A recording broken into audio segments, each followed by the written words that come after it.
अस्सलाम वालेकुम, मेरा नाम है जहांसेब हाशमी और ये है Hyundai Elantra GLS 2023 मॉडल। ये Elantra का GLS यानी कि टॉप ऑफ लाइन वर्जन है। अब इस गाड़ी में एक और वर्जन भी आता है GL जो कि 1600 सीसी होता है। ये गाड़ी 2000 सीसी है और इसके अलावा फीचर्स के लिहाज से बहुत ज्यादा लोडेड है। प्लस ये गाड़ी अपनी कैटेगरी में सबसे बड़ा इंजन ऑफर करती है। इसका डायरेक्ट कंपटीशन सिविक बनती है और ग्रैंडे बनती है। वो दोनों गाड़ियां 1800 या 1.5 टर्बो होती हैं। ये गाड़ी 2000 सीसी है, लेकिन परफॉर्मेंस के लिहाज से सिविक RS थोड़ी सी ऊपर है इससे। खैर, ये गाड़ी फीचर्स के लिहाज से बहुत ज्यादा डिसेंट है। इसमें क्या क्या फीचर्स आते हैं और ये गाड़ी अपनी वैल्यू को कैसे जस्टिफाई करती है, मैं आगे कवर करूंगा इस रिव्यू के अंदर। फिलहाल अगर बात की जाए सबसे इंपॉर्टेंट चीज की, तो वो है इस गाड़ी की प्राइस। इसकी डिमांड 68 लाख रुपीज है। ये गाड़ी 25,000 चली हुई है और साइकिल मोटरस्पोर्ट के पास अवेलेबल है।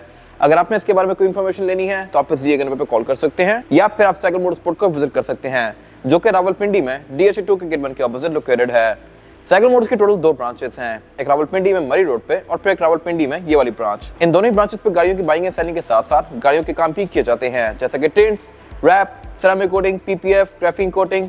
यहाँ पे गाड़ियां फेसलिफ्ट भी की जाती हैं और इसके अलावा यहाँ पे एक पेंट बूथ भी अवेलेबल है, जहाँ पे गाड़ियों में बेस्ट क्वालिटी का पेंट किया जाता है। तो गाड़ियों की मॉडिफिकेशन, बाइंग एंड सेलिंग या कार केयर वगैरह के किसी भी तरह के काम के लिए cycle Motors and cycle motorsports is the place. Overall it's a great Elantra and today I'm going to review it. Let's start with the exterior of this car. Looks के लिहाज से ये गाड़ी बहुत ज्यादा पॉइंटी है। इसकी डिजाइन लग्जरी में पॉइंटीनेस पे बहुत ज्यादा फोकस किया गया है और कुछ लोगों को ये गाड़ी बहुत ज्यादा पसंद आती है और कुछ लोगों को ये गाड़ी बिल्कुल भी पसंद नहीं आती और इसकी मेन वजह इसकी पॉइंटीनेस है। अगर आपने इस गाड़ी को लेकर मॉडिफाई करना है तो मेरे ख्याल से ये गाड़ी का अच्छा ऑप्शन है। इसमें बड़े रिम्स लगने के बाद इस गाड़ी की लुक बहुत ज्यादा अग्रेसिव आती है, क्योंकि इस गाड़ी की DRL बहुत पॉइंटी है, हेडलाइट बहुत पॉइंटी है, टेल लाइट्स बहुत पॉइंटी है और इसकी कैरेक्टर लाइन्स भी बहुत ज्यादा शार्प दी गई हैं। लेकिन बहुत सारे लोगों को यही चीज की अजीब लगती है और इंटीरियर पे भी इस गाड़ी के लोगों के हर तरह के ओपिनियन है। कुछ लोगों को इंटीरियर बिल्कुल बोरिंग सा लगता है, कुछ लोग कहते हैं कि ठीक है। इन पे मैं आगे बात करूंगा। अभी फिलहाल अगर बात कीजिए इस गाड़ी के फ्रंट लुक की, तो इसकी हेडलाइट काफी ज्यादा शार्प है। DRL इसमें काफी मैसेज दी गई है जो कि इंडिकेटर में स्विच करती है और इसके अलावा इसमें क्वाड प्रोजेक्शन लैंप दिए गए हैं, 2 लो के लिए हैं, 2 हाई के लिए हैं और इसके अलावा इसकी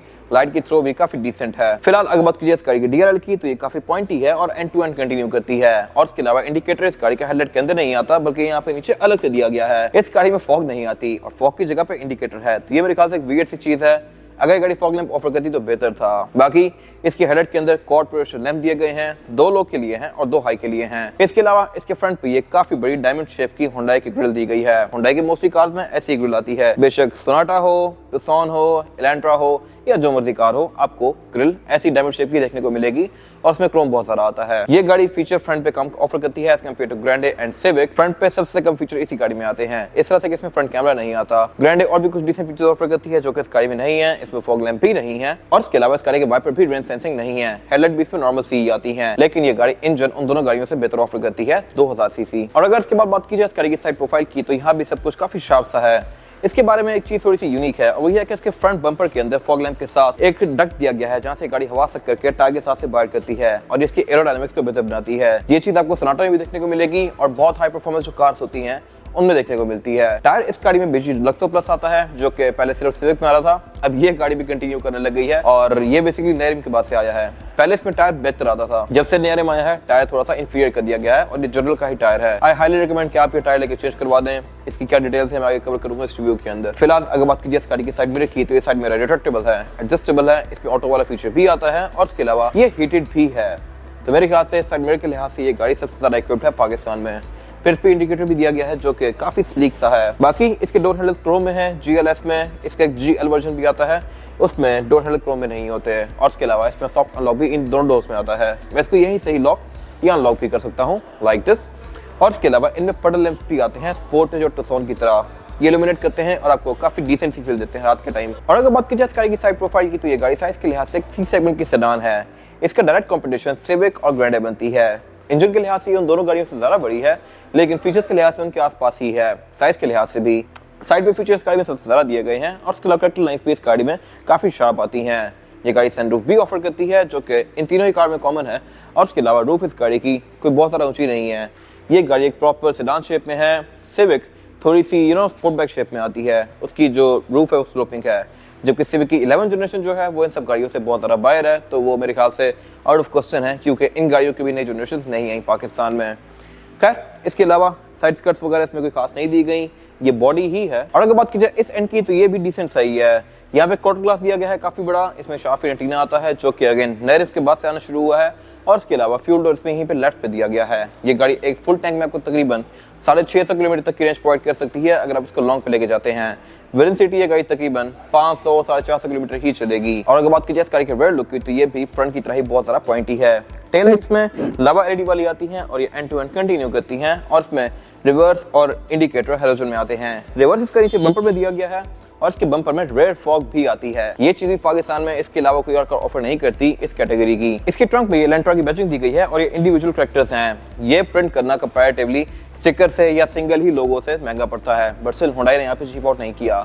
इसके अलावा इसके ट्रंक को लॉक करने के लिए टोटल 2 तरीके हैं। एक तो इसके हुंडई के एम्बलम के अंदर ऊपर वाला एरिया जो है इसको प्रेस करेंगे तो इसकी ट्रंक अनलॉक हो जाएगी लाइक दिस। और इसके अलावा एक और तरीका ये है कि मेरे पास अगर इस गाड़ी की चाबी हो और मैं इसके करीब हूँ तो ये गाड़ी अनलॉक हो जाएगी। अभी मैं दूर जाता हूँ और ये चाबी लेके जैसे ही मैं इसकी ट्रंक के पास आऊँगा तो ये बीप करने लग गई है और अब इसकी ट्रंक खुद ही अनलॉक हो गई है लाइक दिस। ये फीचर इंटरेस्टिंग भी है और अनोइंग भी हो सकता है। आप अगर लेट्स सपोज किसी के साथ हैं, बातें करते करते करीब आते हैं तो डिग्गी इसकी एमी खुल जाया करेगी। ये मेरे ख्याल से एक वियर्ड चीज़ है। ये फीचर अगर मैं रखूँ तो ऑफ कर दूंगा। खैर इसके अलावा अगर बात की जाए इस गाड़ी की ट्रंक कैपेसिटी की तो ट्रंक इस गाड़ी की डिसेंट है। यहाँ पर आप 4 से 5 लोगों के लगेज इजीली एडजस्ट कर सकते हैं। और इसके अलावा इसकी ट्रंक कैपेसिटी को अगर और खुला बनाना है आपने तो इसमें रेयर सीट भी फोल्ड हो सकती हैं। इनको फोल्ड करने के लिए बैक पे ही पुल टैब्स दिए गए हैं। ये अगर मेरे ख्याल से एक अच्छी चीज़ है। ग्रैंडर में भी रेयर बेंचेस फोल्डेबल आते हैं लेकिन उनको फोल्ड आप अंदर से जाके करेंगे। इसमें आप यही सही इनको अनलॉक करके फोल्ड कर सकते हैं। इसके अलावा नीचे लिड दी गई है जिसको उठा के मैं इस गाड़ी का स्पेयर टायर और टूल किट एक्सेस कर सकता हूँ। स्पेयर टायर एक गाड़ी फुल साइज का ऑफर करती है। और इसके अलावा इसकी ट्रंक काफ़ी वेल इंसुलेटेड है। हुड के अंदर भी इसके ये इंसुलेशन दी गई है। और इसके अलावा बैक पे गाड़ी बैकअप कैमरा भी ऑफर करती है जो कि अगेन ट्रंक के अंदर ही इंटीग्रेटेड है। मोस्टली कार्स में अलग से नीचे लटका हुआ होता है जबकि इस कार के केस में ये डिग्गी का ही पार्ट है। तो ये मेरे ख्याल से एक अच्छी चीज़ है। इसके अलावा बैक पे इसमें एक ब्रेक लैंप आता है ऊपर और यहाँ पे इसके अलावा कुछ खास है नहीं। इसके बाद अगर बात की जाए इस गाड़ी के इंटीरियर की तो इंटीरियर के लिहाज से ये गाड़ी बहुत कंट्रोवर्शियल है। कुछ लोग कहते हैं कि इंटीरियर काफी अच्छा है, कुछ लोग कहते हैं बस ठीक है, कुछ लोग कहते हैं बहुत फारिग है। आपकी क्या ओपिनियन है कमेंट सेक्शन में मेंशन कीजिएगा। फिलहाल अगर बात की जाए स्पेसिफिक गाड़ी की तो ये लेदर इंटीरियर वाली कार है। इनिशियली जब ये गाड़ी लॉन्च की गई थी तो इसमें इंटीरियर फैब्रिक की फिनिश में था। लोगों ने इसको काफी क्रिटिसाइज किया कि टॉप ऑफ लाइन होते हुए भी ये गाड़ी फैब्रिक सीट्स ऑफर करती है, जबकि पाकिस्तान में बेशक यारिस हो, सिटी हो, कोरोला हो, सिविक हो, जो मर्जी कार हो, टॉप ऑफ लाइन कार में हमेशा लेदर आता है। तो इस चीज़ को एलेंट्रा ने एड्रेस किया और इसमें फिर अब लेदर आना शुरू हो गया है 2022 के बाद से, नए रिमो के बाद से। खैर इन पे मैं आगे बात करूंगा। अभी फिलहाल अगर बात की जाए इस गाड़ी के स्टीयरिंग व्हील की तो स्टीयरिंग व्हील इसका पूरा ही लेदर की फिनिश में है और इसमें लेफ्ट और राइट स्पोक को डिफरेंट कंट्रोल्स दिए गए हैं। लेफ्ट स्पोक को जो कंट्रोल्स हैं मल्टीमीडिया सिस्टम के हैं, राइट स्पोक को जो कंट्रोल्स हैं यहाँ से आप इसके MID के बीच में नेविगेट कर सकते हैं और इसके क्रूज कंट्रोल को एक्टिवेट या डीएक्टिवेट कर सकते हैं। और इसके अलावा ये गाड़ी एयरबैग टोटल 2 ऑफर करती है, एक स्टीयरिंग व्हील में और एक डैशबोर्ड में। इसके अलावा इसमें कोई पेडल शिफ्टर्स वगैरह नहीं आते, पर स्टिल आप इस गाड़ी को मैनुअली चला सकते हैं। इसके हेडलाइट में ऑटोमेटिक वाला फीचर भी आता है और इसके अलावा इसके वाइपर भी रेन सेंसिंग है। तो इस कैटेगरी में सबसे ज्यादा फीचर्स हैं। सिविक में हेडलाइट्स ऑटो आती हैं लेकिन वाइपर रेन सेंसिंग नहीं आते। ग्रैंडे में वाइपर रेन सेंसिंग आते हैं लेकिन हेडलाइट्स ऑटो नहीं आती। इसमें दोनों चीजें दी गई हैं। इसके अलावा अगर बात कीजिए इस गाड़ी के मीटर की तो मीटर भी इसका थोड़ा सा कंट्रोवर्शियल है। इसमें चेकर्ड पैटर्न दिया गया है बेसिकली एक चेस्ट टाइप का और इसके अलावा इसके डायल्स बिल्कुल सिंपल से हैं। ये काफी हद तक ग्रैंड से मिलता जुलता है और इसके अलावा इसके सेंटर में फिर एक MID क्लस्टर दिया गया है जो कि फीचर्स के लिहाज से बहुत ज़्यादा लोडेड है। ये आपको ट्रेव्स, एवरेज किलोमीटर पर लीटर, आउटसाइड टेम्परेचर, क्लॉक, इस गाड़ी की डिजिटल स्पीड, इस तरह की सारी चीज़ें शो करवाता है आपको। और इसके अलावा क्वालिटी के लिहाज से भी ये डिसेंट है। अगर बात की जाए मीटर की हाउसिंग की तो ये चीप कार्बन फाइबर की फिनिश में है। मेरे ख्याल से अगर ये थोड़ा लेदर की फिनिश में होता या सॉफ्ट टच मटेरियल होता तो इसकी फील बेहतर आती। इसके अलावा डैशबोर्ड का बाकी का सारा सॉफ्ट टच पैडिंग की फिनिश में है और इसके सेंटर में ये वाला एक एरिया दिया गया है स्क्रीन वाला जो कि अगेन लुक्स के लिहाज से बस ठीक है। इसके इवेंट्स का डिजाइन थोड़ा अनयूजुअल सा है और उसके अलावा सेंटर में फिर एक इसका एंड्रॉइड पैनल दिया गया है। जब एक इनिशियली आती थी तो इसमें स्क्रीन स्पोर्टेड जैसी आती थी। मेरे ख्याल से वो स्क्रीन बहुत बेहतर थी क्योंकि उसकी क्लाइमेट कंट्रोल के साथ सिंक थी। ये वाली स्क्रीन क्लाइमेट कंट्रोल के साथ सिंक नहीं है। आप जिस नंबर बेशक क्लाइमेट कंट्रोल यूज करते रहे आपको यहाँ पे कुछ शो नहीं होगा। और उसके अलावा ये बेसिकली एक एंड्रॉइड पैनल है। आई एम नॉट श्योर कि होंडाई ने इसको क्यों रिप्लेस किया। पहले वाली स्क्रीन साइज के लिहाज से थोड़ी छोटी थी बट ये स्क्रीन भी खास बड़ी तो नहीं है। तो मोर और लेस ये स्क्रीन साइज के लिहाज से उतनी ही है लेकिन फीचर्स के लिहाज से थोड़ी डाउनग्रेडेड है। पहले वाली स्क्रीन बेहतर थी। इसके अलावा इसमें फिर यहाँ पे Bluetooth, aux, navigation, USB, Google Maps, इस तरह की सारी चीज़ें आती हैं।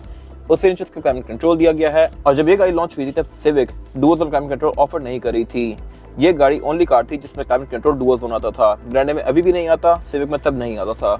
तो इसमें बेसिकली ड्राइवर और पैसेंजर अपनी जोन्स को इंडिविजुअली एडजस्ट कर सकते हैं और उस टाइम पे ये काफ़ी अच्छा फीचर था। इसके अलावा नीचे पर यहाँ पे इसका वायरलेस चार्जर दिया गया है। ये अगेन एक ऐसा फीचर है जो कि आज तक ग्रैंडे भी ऑफर नहीं करी और सिविक भी ऑफर नहीं करी। सिविक एक रोड टच करी है बट स्टिल उसमें वायरलेस चार्जर नहीं आता। नीचे यहाँ पे इसका यूएसबी इनपुट दिया गया है, ऑक्स इनपुट दिया गया है और एक चार्जिंग आउटलेट दिया गया है।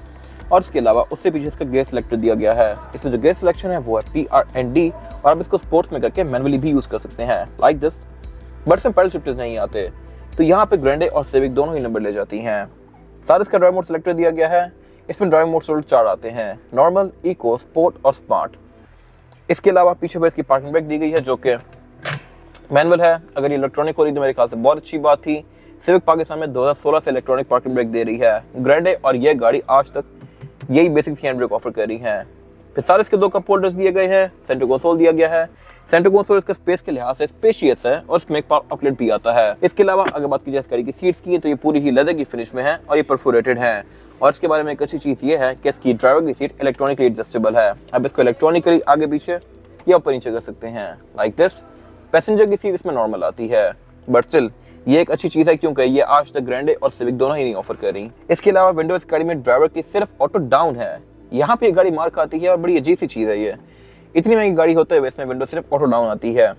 इसको मैं ऑटो डाउन तो कर सकता हूँ लेकिन ये ऑटो अप नहीं होगी। स्पोर्टेज अल्फा और ये गाड़ी वाइट कार्स हैं जो कि इस तरह की विंडोज ऑफर करती हैं, जो कि स्पोर्टेज के बड़े वर्जन में या टुक्सन वगैरह में विंडोज ऑटो डाउन भी होती हैं, ऑटो अप भी होती हैं। इसके अलावा इस गाड़ी की साइड मिरर डिटेक्टेबल हैं और इनको मैं गाड़ी के अंदर बैठ के एडजस्ट भी कर सकता हूँ और मैं ऑटो वाला फीचर भी आता है। मीटर की ब्राइटनेस को मैं यहाँ से कम ज़्यादा कर सकता हूँ, ट्रैक्शन कंट्रोल को ऑन ऑफ कर सकता हूँ। बाकी वैनिटी मिरर इस गाड़ी में ड्राइवर और पैसेंजर दोनों के लिए दिए गए हैं विद अ लाइट, जिनको मैं खुद ही ऑन करूंगा लाइक दिस। रेडमी मिरर इस गाड़ी में आज तक बेसिक आता है। ग्रैंडे यहाँ पे ऑटो डिमिंग वाला ऑफर करती है। बाकी इसमें सनग्लास होल्डर दिया गया है, केबल लाइट्स दी गई हैं और सनरूफ ये गाड़ी ऑफर करती है, जो कि मेरे ख्याल से इस गाड़ी को एक अच्छा ऑप्शन बनाती हैं इस कैटेगरी में। फीचर्स के लिहाज से ये सब गाड़ियाँ ट्रेड ऑफ हैं एक दूसरे का। ग्रैंडे में कुछ चीज़ें बेहतर आती हैं, कुछ इसमें बेहतर आती हैं, कुछ सिविक में बेहतर आती हैं। आपको कौन सी गाड़ी बेस्ट लगती है कमेंट सेक्शन में मेंशन कीजिएगा। इसके बाद अगर बात कीजिए इस गाड़ी में रेयर पैसेंजर्स के लिए सीटिंग कैपेसिटी की तो ये भी बैक पे ठीक है। मेरे पास यहाँ पे लगने का कोई खास इशू नहीं है और हेडरूम इस गाड़ी में स्पेशियस है। ये गाड़ी ग्रैंडे और सिविक के बीच में आती है। सिविक से थोड़ी ज़्यादा स्पेशियस है लेकिन ग्रैंडे से कम स्पेशियस है।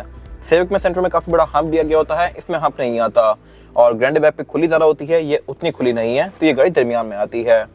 फीचर्स के लिहाज से ये गाड़ी सिविक जैसी ही है। इसमें बैक पे एयरबैग्स दिए गए हैं, पावर आउटलेट यहाँ पे नहीं आते और इसके अलावा इसका जो सेंटर कंसोल है इसको निकाल के मैं एज एन आर्मरेस्ट यूज कर सकता हूँ और इसमें कप होल्डर्स भी दिए गए हैं। रेयर बेंचेस गाड़ी के फोल्डेबल आते हैं जो कि इसका काफ़ी प्लस पॉइंट है एज कम्पेयर टू सिविक। और इसके अलावा इसमें बैक पे आरएसएफ पोर्ट्स आते हैं, सीट बेल्ट्स आती हैं, सीट्स इस गाड़ी की परफोरेटेड हैं फ्रंट की तरह ही और इसके अलावा रेयर विंडोज भी इसकी अच्छी खासी मैसिव हैं। बाकी बैक पे इसमें ये केबल लाइट दी गई है और इसके अलावा यहाँ पे कुछ खास है नहीं। इसके बाद अगर बात की जाए इस गाड़ी के इंजन की तो इंजन गाड़ी एक ही ऑफर करती है 2000 सीसी पेट्रोल। और इस इंजन के बारे में एक इंटरेस्टिंग फैक्ट है, वो फैक्ट ये है कि ये वही इंजन है जो कि टुक्सन में भी आता है, स्पोर्टेज में भी आता है, एलेंट्रा में भी आता है और फिर यही इंजन सोनाटा में भी आता है। तो बेसिकली किया और हुंडई ने एक ही इंजन डेवलप किया और इसको फिर हर गाड़ी में ठोक दिया। This car is no different, ये वही इंजन है, स्पोर्टेज वाला, लुक्स के लिहाज से भी सेम है और फिगर्स के लिहाज से भी। ये गाड़ी 154 हॉर्स पावर प्रोड्यूस करती है with 193 newton metre of torque, जो कि एक सफिशिएंट फिगर है इस बॉडी साइज के लिहाज से। और इसके अलावा ये गाड़ी आपको तकरीबन 12-13 तक की एवरेज दे सकती है डिपेंडिंग अपॉन ड्राइविंग पैटर्न, अगर आप इसको प्यार से चलाएंगे तो। इसके अलावा हुंडई अपनी कैटेगरीज में हमेशा सबसे बड़ा इंजन ऑफर करता है। सेडान के सी सेगमेंट कैटेगरी में ये 2000 सीसी इंजन पहली बार हुंडई ने दिया, इससे पहले 1.8 या 1.5 आ रहे थे। और इसके अलावा फिर सोनाटा के कैटेगरी में 2.5 इंजन ही पहली बार आया पाकिस्तान में, इससे पहले कोई और कार इतना बड़ा इंजन ऑफर नहीं करी थी। बाकी इसका इंजन कंपैरेटिवली सिविक वगैरह से थोड़ा सा वेल इंसुलेटेड है। इसमें ABS, traction control, drive modes वगैरह भी दिए गए हैं जो कि इसके राइड को और भी ज़्यादा बेहतर बनाते हैं। बाकी इसके बोनट के अंदर इंसुलेशन नहीं आती, जो कि मेरे ख्याल से होती तो अच्छी बात थी। सिविक और ग्रैंडे दोनों ऑफर करती हैं और इसके अलावा यहाँ पे कुछ खास है नहीं। इसके बाद अगर बात की जाए करेंगे टायर साइज की, टायर साइज जो ऑफर करती है एलेंट्रा, ये है 215, 55 और 16। इसमें 16 इंचेस का रिम आता है और ये नया वाला रिम है। पहले इस गाड़ी के रिम बड़े बेसिक से थे और कंट्रोवर्शियल लुक थी इसकी, मोस्टली लोगों को पसंद नहीं आए थे और ओल्ड स्कूल से लगते थे। तो हुंडई ने इस चीज़ को एड्रेस करके इसमें नए रिम ऑफर कर दिए जो कि ग्लॉस ब्लैक और एल्यूमिनियम के फिनिश के साथ हैं। इसके अलावा जैसे ये रिम चेंज किए गए तो इसमें टायर भी बीजी लग से प्लस कर दिया गया। मेरे ख्याल से पहले वाला टायर थोड़ा बेहतर था, ये जनरल का ही टायर है और वही टायर जो कि सिविक में भी आता है। इसके अलावा ये गाड़ी all wheel disc brake offer करती है। इसमें फ्रंट पे और बैक पे दोनों में डिस्क ब्रेक दी गई है और इसके अलावा इसमें यहाँ पे डक्ट्स भी दिए गए हैं एयर के। ये गाड़ी इसके इंडिकेटर के साथ से हवा से करके साइड से बाहर करती है, जो कि इसके एरोडायनामिक्स को बेहतर बनाते हैं। और इसके अलावा यहाँ पे कुछ खास है नहीं। ये था आज का रिव्यू। अगर आपको ये रिव्यू पसंद आया है तो इस वीडियो को लाइक कीजिए, मेरे चैनल को सब्सक्राइब कीजिए और अगर आपके पास गाड़ी से रिलेटेड कोई भी राय है तो उसको कमेंट सेक्शन में शेयर जरूर कीजिएगा, ताकि वो लोग जो गाड़ी देने वाले हैं वो आपकी राय से फायदा उठा सकें। अपना ख्याल रखिएगा। Thank you.